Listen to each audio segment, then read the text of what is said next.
Hello friends, বনমালী কুকিংয়ের একটা নতুন ভিডিওতে সকলকে স্বাগত। আমার এই চ্যানেলে আগে গার্ডেনিং এবং কুকিং সংক্রান্ত ভিডিও দুটোই আপলোড করতাম, কিন্তু এখন আমি আমার গার্ডেনিং চ্যানেলটি বনমালী গার্ডেনিং নামে আলাদা চ্যানেল করেছি এবং কুকিংয়ের চ্যানেলে শুধু কুকিং সংক্রান্ত ভিডিওই দিচ্ছি। অনেক দিন আমি ছিলাম না, শারীরিক কারণে অসুস্থ হওয়ায় আমি হায়দ্রাবাদ গেছিলাম, তাই অনেক দিন ভিডিও দেওয়া হয় না। আজ বসেছি এক অসাধারণ স্বাদের পায়েসের রেসিপি নিয়ে। এই পায়েস অনেকেই অবাঙালিরা ক্ষীরও বলে থাকে।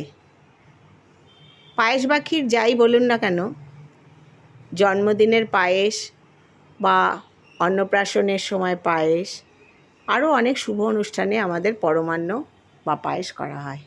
এর জন্য আমি 1 লিটার ফুল ক্রিম দুধ নিয়ে নিয়েছি এবং তার সাথে লাগবে আমার 1 লিটার দুধে 100 মতো গোবিন্দভোগ চাল। সেটা আমি ভালো করে ধুয়ে নিয়ে এতে একটু ঘি মাখিয়ে রেখে দিলাম।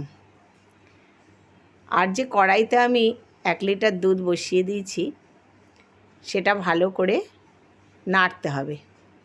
দুধ বসিয়ে অন্য কিছু করলে হবে না, তাতে দুধ উতলে পড়ে যাবে বা নিচে লেগে যাবে, তাতে পায়েস বা পরমান্ন যাই বলুন না কেন ভালো হয় না। আমাদের বাঙালিদের পুজো আর্চাতেও এই পায়েস প্রচলিত রয়েছে, নানা অনুষ্ঠানেও। দুধটা ফুটে উঠলে পরে যে ঘি মাখা চালটা আমি রেখে দিয়েছিলাম সেটা দিয়ে দেব। এই সময় আমি কোনো প্রকার মিষ্টি দেব না। এই চাল আগে ভালো করে দুধের সাথে ফুটে একেবারে ক্রিমি মতো হয়ে চালের সাথে দুধের সাথে খুব সুন্দরভাবে ফুটে যাবে। তারপর আমি মিষ্টি যেটাই আপনি ব্যবহার করেন না কেন সেটা দেবেন। আজকে আমি গুড়ের বাতাসা দিয়ে করব।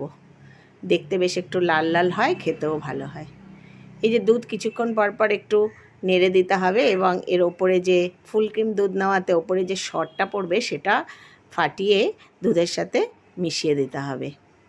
এরকম বেশ কয়েকবার করলে এরকম সর পড়বে এবং সেই সরটা দুধের সাথে মিলিয়ে দিলে খুব সুন্দর পায়েস হয় খেতে।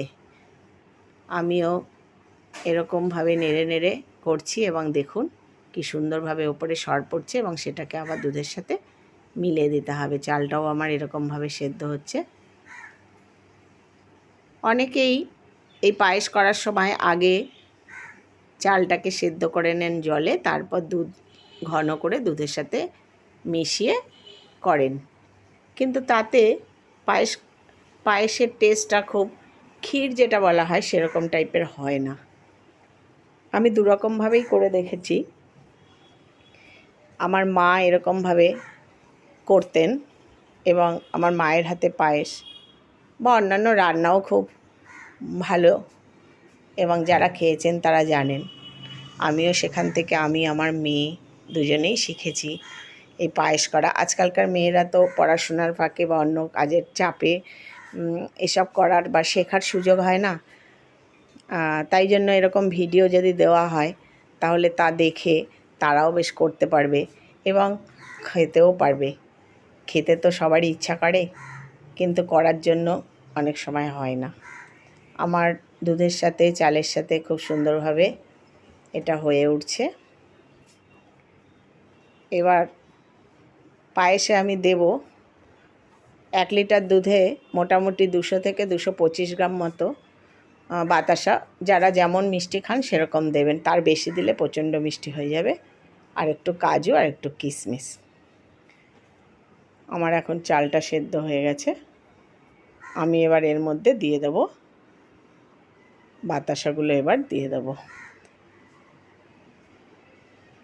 চারপাশে যে সরটা লেগে লেগে ওঠে দুধের ক্ষেত্রে সেটা একটু ছাড়িয়ে ছাড়িয়ে দিতে হবে। এবার আমি বাতাসাগুলো দিয়ে দিলাম।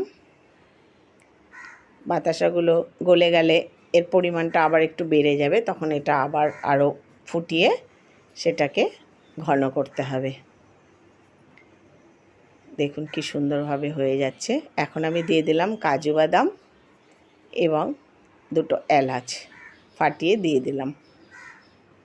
এর মধ্যে স্মেলটা আসবে এলাচের এবং বাতাসাটা গলে যাবে।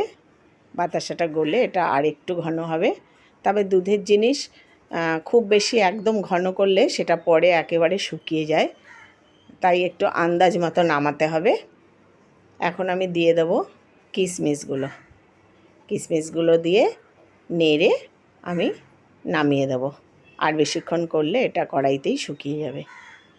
হয়ে গেল আমার দারুণ স্বাদের পায়েস বা পরমান্ন বা ক্ষীর, যাই বলুন, যাই বলুন, এটা কিন্তু খেতে খুব ভালো লাগে। নানা অনুষ্ঠানে, ঠাকুরের পূজায় এবং বিভিন্নভাবেও এটা খাওয়া হয়। আমি এটা সাজানোর জন্য ওপর থেকে কয়েকটি কাজু এবং কিশমিশ দিয়ে দেব। আমি দিয়ে দিচ্ছি কয়েকটি কাজু এবং কিশমিশ। আমার মতো করে আপনারাও খেয়ে দেখবেন, দেখবেন ভালোই খেতে হয়।